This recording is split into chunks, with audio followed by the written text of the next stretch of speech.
તો હવે સીધા આપને લઈ જઈએ પ્રધાનમંત્રી નરેન્દ્ર મોદી સંબોધન કરી રહ્યા છે, આવો સાંભળીએ।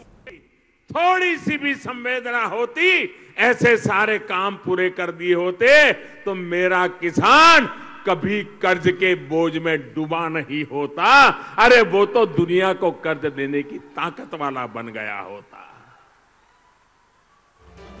भाइयों और बहनों, जब हमारी सरकार आई तो किसान के खेत में पानी पहुंचाने का बीड़ा हमने उठाया। जब पुरानी अधूरी सिंचाई परियोजनाओं के कागज निकलवाए तो ऐसे ऐसे कारनामों का पता चला कि मेरी तो आंखें खुल गई, खुली खुली रह गई जी। एक प्रकार से आंखें फट गई, ऐसा काम करके गए। आप कल्पना कर सकते हैं कि सिर्फ उत्तर कोयल परियोजना नहीं, अनेक ऐसी सिंचाई परियोजना थी जहां पर बांध बन गए तो नहर नहीं बनी, नहर बन गई तो बांध का काम अधूरा पड़ा हुआ था, बांध और नहर दोनों बन गए तो उसको जोड़ने का काम नहीं हुआ। ऐसा कोई परवाह नहीं, पैसे गए तो गए, जमीन गई तो गई, किसान मर रहा है तो मर रहा है, यही काम करते रहे जी। किसानों के साथ, देश की सिंचाई परियोजना के साथ इस तरह का अन्याय किया जा रहा है। मैंने देश भर की ऐसी बड़ी परियोजनाओं की लिस्ट बनवाई, बजट में पैसों का इंतजाम किया और फिर शुरू की प्रधानमंत्री सिंचाई परियोजना।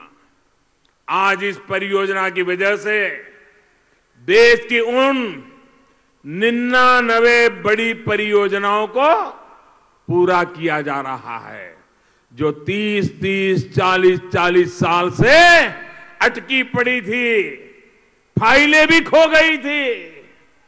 साथियों, आप जानते हैं हम इस पर कितनी राशि खर्च कर रहे हैं? मैं आपको बताता हूं, करीब करीब 90,000 करोड़ रुपया, यानी एक प्रकार से 1 लाख करोड़ रुपया। ये है हमारा काम करने का तरीका। भाइयों और बहनों,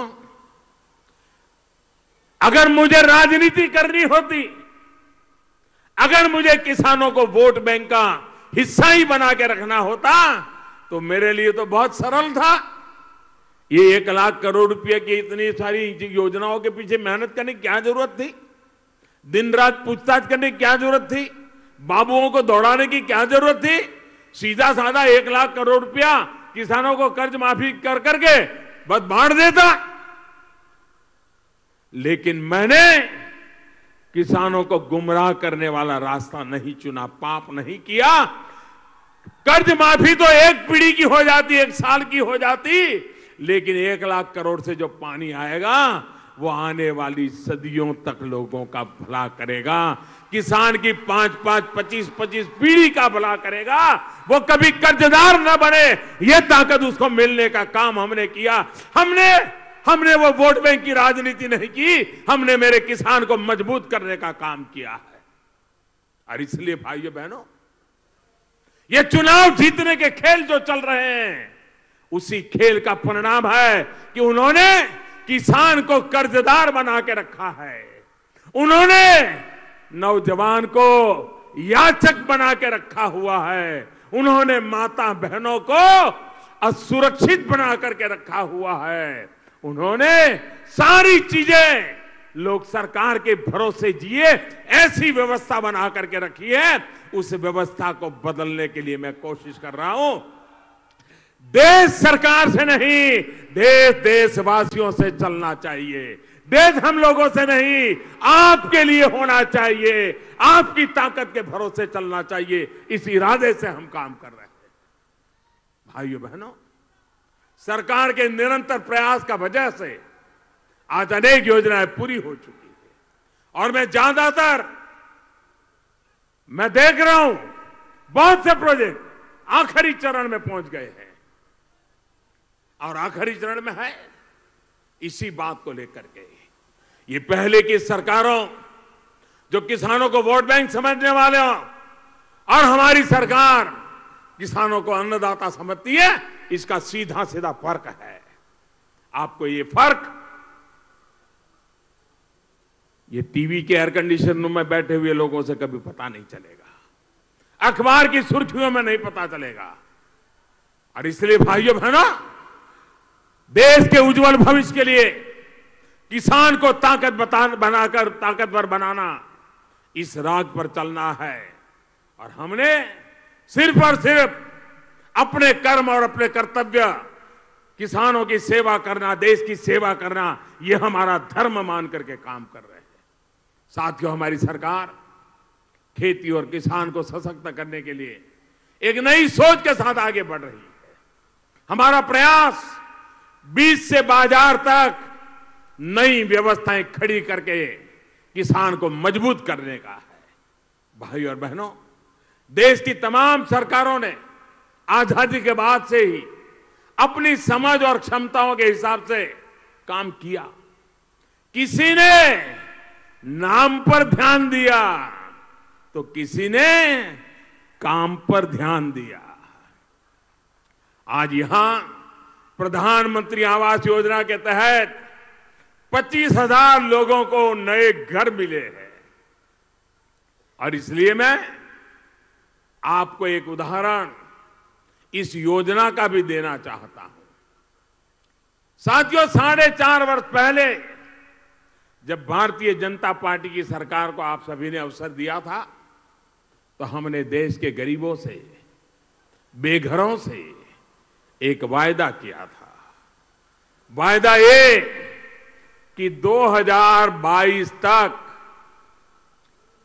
देश का गांव हो या शहर हो, हर देशवासी के सिर पर पक्की छत देने का प्रयास किया जाएगा।